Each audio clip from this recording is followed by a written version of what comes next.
시편 80편 18절에서 19절 제가 봉독해 드리겠습니다. 시편 80편 18절에서 19절 그리하시면 우리가 주에게서 물러가지 아니하오리니 우리를 소생하게 하소서. 우리가 주의 이름을 부르리이다. 만군의 하나님 여호와여, 우리를 돌이켜 주시고 주의 얼굴의 광채를 우리에게 비추소서. 우리가 구원을 얻으리이다. 아멘. 네.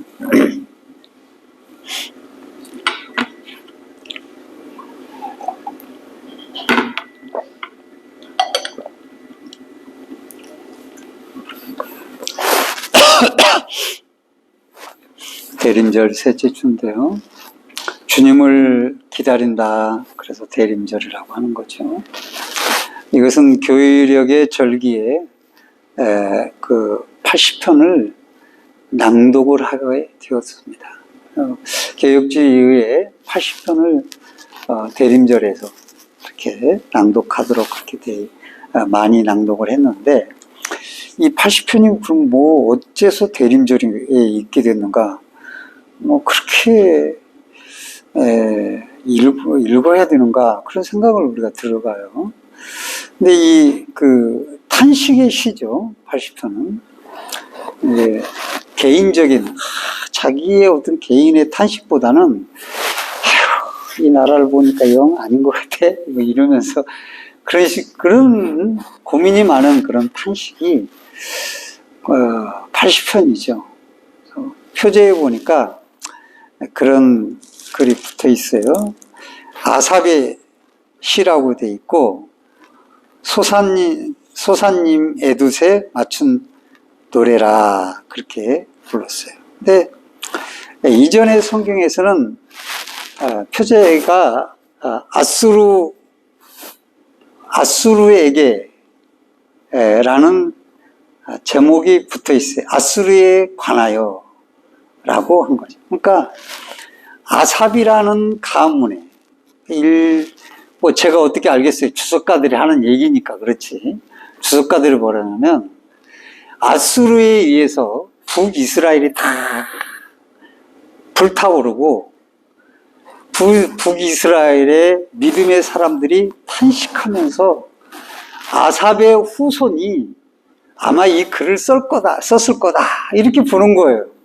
근데 아삽의 시라고 나와 있는데, 그래서 다윗 시대에 아삽이라는 시인이 있었는데, 그 시대보다 훨씬 이후에 아삽의 후손이 기록을 해가지고 아삽의 시에 편입을 했을 거다 이렇게 보는 거예요. 그렇다고 하니까 그런 거죠. 다만 어떻든 분명한 것은 아수르라는 나라에 의해서 북왕국이 여러 곡으로 나옵니다. 진노, 주님의 진노, 멧돼지같이 그냥 그 나라를 흩어버리고 하는 그런 장면들이 나오는 걸 볼 때에 나라가 무너지고 불타오르고 큰 실망에 잠기고 슬픔에 잠기고, 심지어는 하나님이 계시는가 의심과 불신을 하면서 그래도 하나님의 백성이라고 생각을 하면서 이 시를 읊게 되었다. 우리가 이렇게 보면 되는 거예요. 그러니까 확고한 믿음을 가지고 기도도 할 수 있지만 불안한 상태에서 기도할 수도 있다라고 하는 걸 이 80편에서 보여주는 거예요. 오늘날도 마찬가지입니다. 오늘날은 더 우리가 불안해요. 전쟁이 일어나서 불안한 것이 아니라 세상에 살아가는데 믿음이라는 것을, 믿음에 도움 주는 것을 잘 찾기가 힘들어요. 뭐 드라마도 그렇고 무슨 영화도 그렇고 소설도 그렇고 믿음에 관하여서 우리가 그거에 관한 전문적인 것이 아니면은 일반 세상에 딱 나가면은 그렇게 주변에 교회도 그렇고 성도들도 그렇고 목회자들 이상한 사람들이 많이 있어요. 그래서 믿음이 흔들려요. 그러니까 이상한 사람들이 또 목사들도 이상한 목사들도 많고 사이비도 많고 말씀을 떠난 성도들도 많고 그래서 믿음이 흔들려요. 그리고 또 세상이 너무 물질의 문명에 취해 있기 때문에 주님 오시는 것에 대해서 그렇게 고대하는 마음들이 없기 때문에 믿음이 흔들려요. 잘 되면 잘 되는 대로, 어려우면 어려운 대로 우리의 믿음이 흔들려요. 그럴 때 이 10편, 80편의 아삽의 후손은 그럴 때조차도 기도를 했다 이거예요. 그게 우리에게 필요한 거죠. 그래서 숲속에 13절에 보니까 숲속의 멧돼지들이 들짐승들이 다 파헤쳤다 이거예요. 나라를 온통. 그래서 이 멧돼지가 한번 고구마 밭을 틈타면 고구마를 먹을 수가 없어요. 다 뒤집어, 다 훑어놔. 그래가지고 우리는 이 지역은 멧돼지가 없잖아요. 고라니가 다니면서 고구마순 다 뜯어먹죠. 그것도 막 아까워서, 그건 먹으라 놔두지 뭐. 그물을 쳐라 어쩌라. 됐어. 그냥 놔둡시다. 놔두는 거죠. 다 뜯어먹어. 그런데 멧돼지가 손댄 데는 제가 저기, 우리 어떤 목사님이 농막을 지어가지고 거기서 농사를 지어놨는데, 맹걸 고구마를 심었다는데 멧돼지가 다 파헤쳤어. 그것만 그런가 이웃집 고구마도 다 파헤쳤어. 다 파헤쳐버리는 거예요. 무섭죠. 그와 똑같이 지금 이스라엘이 그렇게 되었고 큰 낭패에 젖어 있는 것입니다. 이것은 아수르의 제국이 아마 틈탔을 것으로, 또 어쩌면 또 아람 나라가, 아람이 나중에 아수르가 돼요. 아수르가 또 바벨론이 되고 그런 거잖아요. 이게 이렇게 큰 어려움을 겪게 됐고, 그런 가운데서 이스라엘 백성들은 완전히 흩어지고 불타게 되고 강제 이주되고 하나님의 진노로 망하게 되었던 것입니다. 이스라엘 백성들은 자기들이 하나님 말씀대로 안 살면서도 그래도 우리는 하나님의 백성들이잖아. 그래도 우리는 이스라엘 민족이잖아. 우리의 조상이 아브라함이잖아. 그렇게 생각을 했습니다. 근데 엘리야 시대를 우리가 이전 시대에 우리가 봐도 엘리야 시대에만 해도 엘리야가 탄식을 하잖아요. 하나님과 바알 사이에 어느 때까지 머뭇거리겠냐. 이 편이냐 저 편이냐 서라! 라고 망설여요. 그러니까 그 시대나 이 시대나 믿음이 흔들리고 불신앙은 언제나 비슷한 것 같아요. 그래서 얼마나 탄식했으면 자기 혼자 예수 믿는 줄 알았겠어. 자기 혼자 하나님 섬기는 줄 알았겠어. 근데 알고 보니까 바알에게 무릎 꿇지 한 7,000명 있었다. 그러니까 어느 시대에 부르트기는 있는데 그래도 하나님이 이 백성은 하나님의 백성 아니냐. 남쪽도 곧 망하지만은 다 삶에서 이름은 하나님 부르지만은 삶은 아닌 거예요. 그래서 다 하나님을 떠나 있어요. 그 증거로 이 북사마리아 성이 무너지고 북이스라엘이 망하게 되었는 거죠. 그러니까 그 이스라엘 백성들은 우리는 아무리 우리가 잘못해도 저런 이방인들에 의해서 망하지 않을 것이라고 생각을 했어요. 그런데 망했어요. 그러니까 하나님을 의심하게 돼요. 잘 안 될 때 여러분 믿음이 흔들리잖아요. 하나님 어디 계신가? 그렇게 되잖아요. 똑같은 거예요. 폐허 속에서 하나님이 진짜 계신 거야? 우리를 사랑했던 거야? 우리가 하나님 민족 맞아? 이렇게 생각해요. 자, 아수르가 무너지고 후에 예루살렘이 멸망할 때 남쪽 나라 유대는 우리는 아니겠지. 예루살렘 성이 있잖아. 예루살렘 성전이 있잖아. 그렇게 생각해요. 그런데 주님이 오셨을 때 또 세례 요한이 불타버렸으면 좋겠다 싶을 정도로 말씀을 떠나 있었던 거죠. 그러면서도 설마 우리가 저 이민족한테 망하겠어? 그 성전이 불타버려요. 이럴 수가. 믿음이 다 무너지는 거예요. 어찌 하나님의 성이 무너진단 말이에요. 어찌 하나님의 성전이 이방인의 발에 짓밟힌단 말이에요. 있을 수 없는. 하나님은 그 성전에 갇혀있는 분 아니잖아요. 그러니까 하나님이 그 예배까지도 받지 않겠다는 거예요. 너무 말씀을 떠나 있기 때문에. 그 눈앞에 보이는 현실로 시인은 너무 황당하고 믿음이 흔들리는 그런 상황에서 이 시를 짓고 있는 거죠. 시인은 그런 절망적에서 하나님 앞에 기도하는데 일단 하나님이 어떤 분이냐?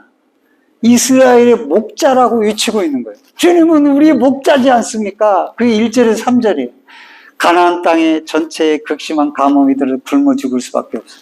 70명을 애굽에 보냈다가 다시 애굽에서 인도에 내서 이게 가나안 요단강을 건너게 하고 홍해를 건너게 요단강을 건너게 하고 그래서 가나안에 인도에 내신 목자이신 분이 하나님 그럼 우리 양떼를 지켜주셔야지요 라고 기도하고 있고 또 하나는 하나님은 우리의 포도원을 가꾸시는 포도원 주인이지 않습니까? 우리는 포도나무이지 않습니까? 포도이지 않습니까? 그러니까 하나님이 여기에다가 애굽에서 우리를 인도해서 여기다 심어놨으니까 우리가 하나님이 관리인이신데 관리를 하시는 주인이신데 우리를 잘 가꿔주셔야죠. 왜 포도나무를 다 흩어버리고 이렇게 만드십니까? 라고 가꾸시고 심으시고 기르시고 가꾸시는 분도 하나님이다라고 하는 것을 기도 속에서 강조하는 거죠. 네. 그런데 멧돼지가 다 파헤쳤습니다. 그렇게 말을 합니다. 그러면서 그것은 우리의 죄로 인한 징계입니다. 라는 것을 붙이곤 하는 거죠. 그래서 교회에서 전통적으로 이게 무슨 대림절과 관계 있는가 그렇게 생각을 하는데 이렇게 흔들릴 때 이런 시대에 시편 80편의 기도가 궁극적으로 어떤 기도냐라고 하는 것이 오늘 읽은 18절과 19절이에요. 그게 무슨 내용의 기도입니까? 한번 18절과 19절 다시 한번 읽겠습니다. 시작. 그리하시면 우리가 주에게서 물러가지 아니하오니 우리를 소생하게 하소서. 우리가 주의 이름을 부르리이다. 만군의 하나님 여호와여 우리를 돌이켜 주시고 주의 얼굴의 광채를 우리에게 비추소서. 우리가 구원을 얻으리이다. 예. 그 흔들림 속에서도 주님 오심을 주님의 얼굴의 광채를 비춰주시기를 간절히 소원하고 있는 것을 보게 됩니다. 여기 보니까 소사님 에돛에 맞춘 노래라고 했는데 에돛이라는 말은 증거라는 말이에요. 소사님이라는 말은 무슨 뜻인지 잘 알려지지 않았어. 그런데 애절한 이 간절한 내용을 어떤 곡조가 소사님이라는 건데 이 노래를 부른다고 하는 것은 자기들이 하나님을 간절히 찾는 증거라 그겁니다. 그러니까 이스라엘 백성들은 다 망하고 나서 하나님을 찾는 그런 증거를 망하기 전까지도 보여주지 않은 거죠. 이스라엘 남쪽 유대도 바벨로니아에서 망하고 나서 저 그발강가에서 간절한 마음을 보여줬어요. 거기서 모여서 찬양하고 노래하고 기도하고 빨리 남쪽을 바라보고 그 다니엘처럼 창문을 열어놓고 기도하는 간절한 마음들이 있었어요. 그런 마음들을 본받아서 지금 믿음이 흔들리는 이때 우리의 마음이 그렇게 간절하게 하나님을 찾는 마음으로 돌아가자. 그렇게 주님을 바라는 마음으로 돌아가서 대림절을 지켜야 된다라는 의미로서 80편이 읽어지게 되었던 것이죠. 우리가 그냥 막 살아 이렇게 아무렇게나 아무렇게 사는데 간절함도 없고 찬양을 불러도 뭐 마음도 없고 예배실 행복이도 달려올 마음도 없고 그냥 주일이라 그래도 아이고 오늘 뭐 어디 놀러 재밌는 거 없나 이렇게만 생각하고 뭐 어떻게 하나님을 향해 간절한 마음이 없어. 주님 없이도 살아요. 돈 있으면 사는 거예요. 이런 생각만 돈 있으면 살아요. 그러면 육으로 사는 거지. 영으로 사는 게 아니고 은혜로 사는 게 아니잖아요. 그런데 그렇게 은혜를 구하고 주의 얼굴의 광채를 시편 80편에서는 3번에 걸쳐서 주의 얼굴의 광채를 구한다고 비춰달라고 간구하고 있는 거예요. 증거가 간절한 복조를 통해서 간절한 마음으로 구한다라고 하는 거예요. 이것은 재림을 기다리는 성도, 또 초림하신 예수 그리스도를 우리가 기다리는 성도의 모습, 주님을 기다리는, 다시 오실 주님을 기다리는 마음을 이 말씀이 보여주고 있는 것이죠. 정말 우리는 이 땅에 살면서 그런 간절한 마음이 있는가? 이것을 통해서 우리가 그 마음이 회복되어야만 한다고 하는 것을 가르쳐주고 있습니다. 주님의 얼굴빛이란 말은 이런 말이죠. 인기를 먹고 사는 연예인들이 인기가 떨어지면 폐차장에서 일하게 되고 또 뭐 인력 나가고 그렇게 드는 거예요. 인기가 떨어지면 아무 소용이 없는 거예요. 안 불러주는 거예요. 인기가 떨어지면. 그와 마찬가지로 우리 성도들은 하나님으로부터 멀어지면은 살 수가 없습니다. 라는 그런 마음에 내 인생의 모든 성패가 하나님 앞에 달려 있습니다. 라는 의미로 주의 얼굴의 광채를 내게 비춰달라고 강구하는 것이죠. 그런 마음이 있어야 돼요. 어떻게 하나님의 관심을 끌 수 있나? 그래, 연예인들이 그러잖아요. 악플도 좋다 이거야, 악플도. 관심만 끌 수 있다는. 그래, 관심 없는 게 무섭다 이거예요. 그래서 고의로 악플을 위반하는 그런 연예인들도 사건을 일으켜서 그렇게 하기도 하잖아요. 어쨌든. 그래서, 어떻게 내가 하나님 앞에 관심을 끌 수 있는가? 그걸 우리가, 볼 수가 있어요. 주님이 원하시고 기뻐하는 삶과 그런 마음을 주께 들음으로 이렇게 부르짖고 기도하면 하나님의 얼굴빛을 내게 비춰서 나를 바라보시겠지. 나에게 관심을 주시겠지. 내가 너희 홀려 가나안에 들어가라. 나는 너희를 보지 않겠다고 얼굴을 내가 돌리겠다고 했을 때 모세가 생명책을 지어달라고 하면서 하나님 앞에 간구하고 기도했던 이유가 여기 있는 것이에요.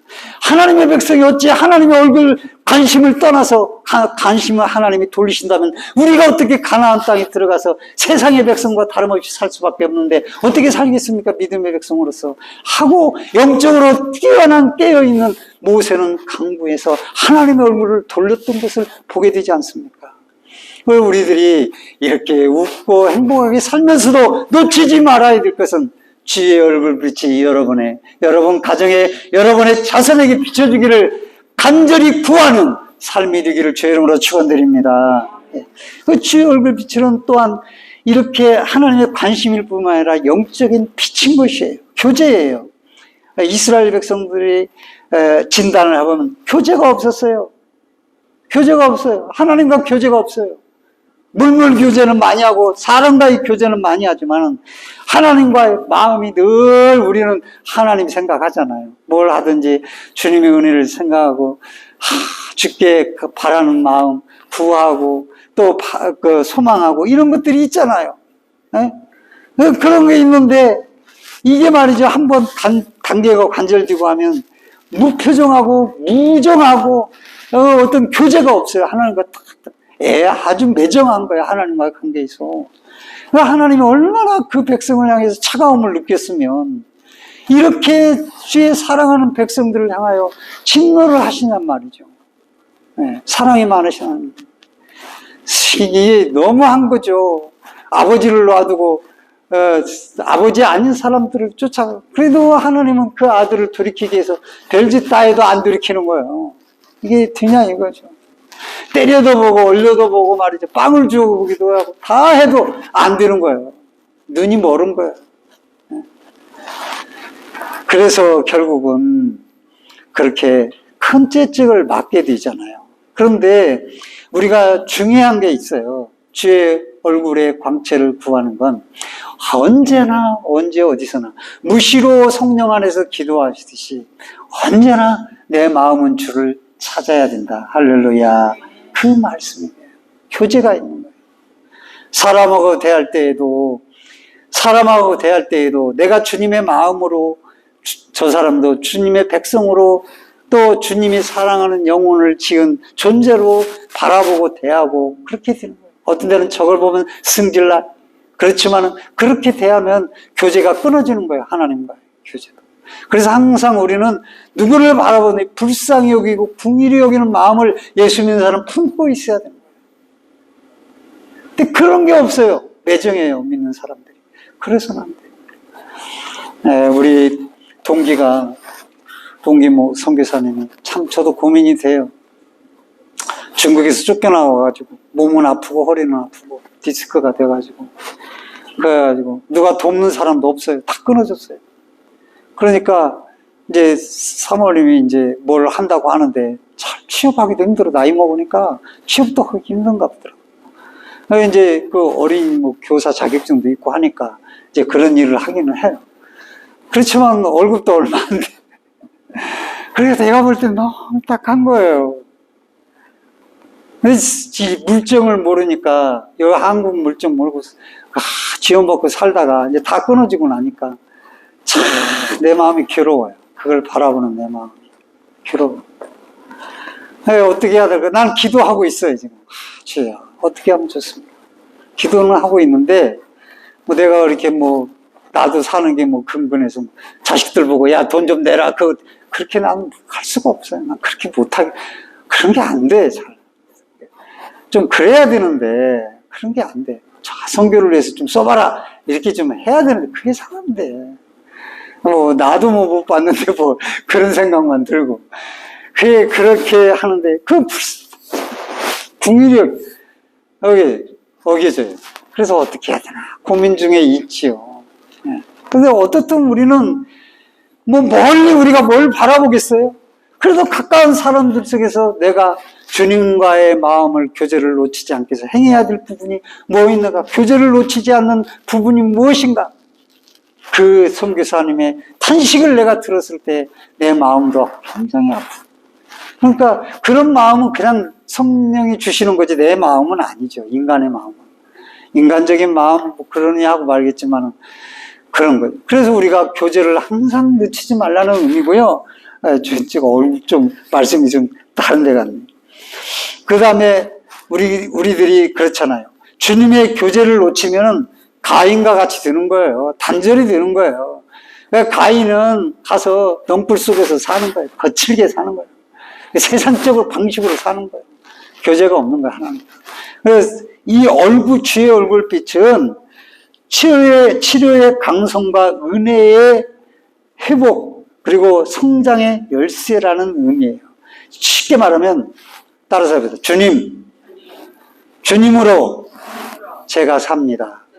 그런 말이에요. 주의 얼굴 강체를 내게 비추소서. 주님으로 제가 살아갑니다.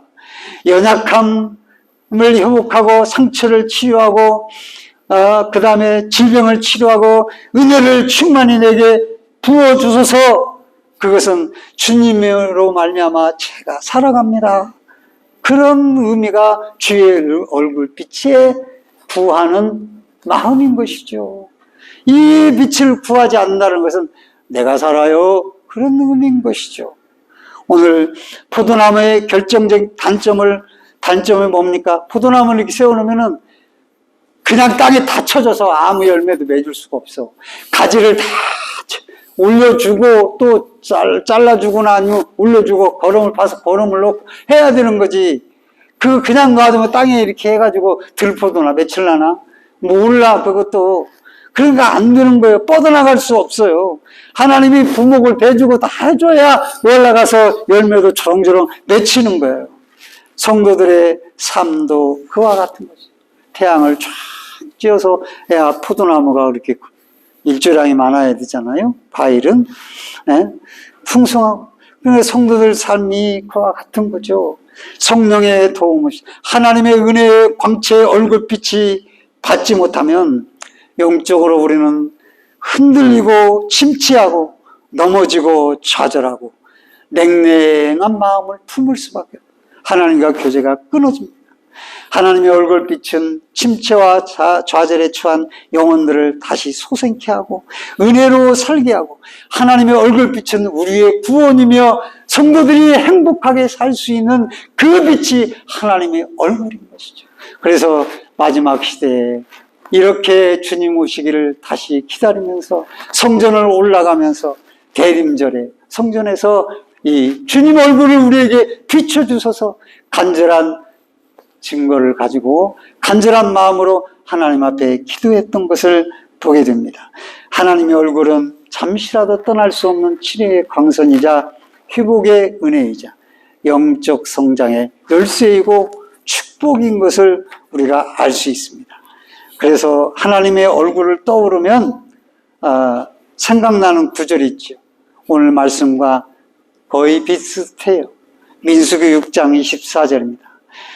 그 예배를 마치고 귀가하는 성도들에게 믿음이 살아있을 때는 제사장이 손들어서 축복해 할 때 이 말씀을 외쳤습니다. 민수기 6장 24절에 여호와께서 너에게 복을 주시고 너를 지키시기를 원하며 여호와께서 그의 얼굴을 너에게 비추사 은혜 베푸시기를 원하며 여호와께서 그의 얼굴을 너에게로 향하여 드사 평강 주시기를 원하노라 할지니라 라고 말을 했습니다. 이렇게 기도하라고 말하는 것입니다.